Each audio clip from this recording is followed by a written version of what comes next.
Nicole Carter, a lead performance improvement consultant for OG&E, was headed home April 23, 2012.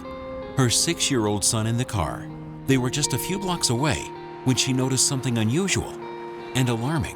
As I was traveling to come home here, I saw the truck barrel through the first gate, continue through this horse pasture. A runaway pickup truck, about a quarter-mile off course, landed in a nearby farm pond. I had my son with me, so lock him in the car and tell him not to move or open the door for anyone until I get back. Nicole knew she had to help. So I pulled up into that area back there, jumped this first gate, ran through this horse pasture, came down to this gate, jumped over this gate, and his vehicle was sitting down here in this water.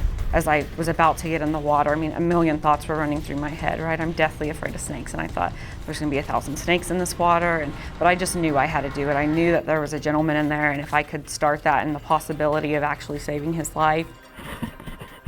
Indeed, Nicole dove into the cold, murky water and swam to the bed of the pickup. I saw, an older gentleman sitting in the front seat, and his head was tilted back, his eyes were closed. He honestly looked like he was asleep. Nicole is trained in CPR. She was desperate to get inside the cab of that truck to save the man's life. Safety and caution were still in the front of her mind. Didn't open the door because I was scared of the water rushing in and didn't want to create even a worse situation, so got into the back of the truck. There was a set of golf clubs in the back of the truck, and so I busted out the back window and proceeded to crawl in through the truck at that point. The victim appeared lifeless. Nicole checked. There was no pulse. So I knew if I could at least get him down into a position where I could start chest compressions. Emergency crews were on their way, but Nicole was the only one in a position to help. She started chest compressions and continued until the fire rescue squad arrived. I think your adrenaline kicks in. I think if the situation happened again, I'd do the same thing. It's hard for me to think that somebody wouldn't do something like that. The victim, a 72-year-old man, had a catastrophic heart attack. He was rushed to the hospital with a fighting chance because of Nicole Carter's quick thinking and life-saving action under pressure.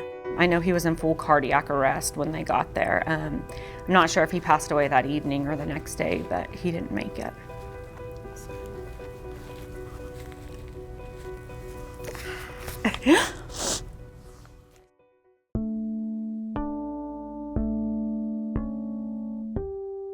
I think every time I drive by it, I think about it.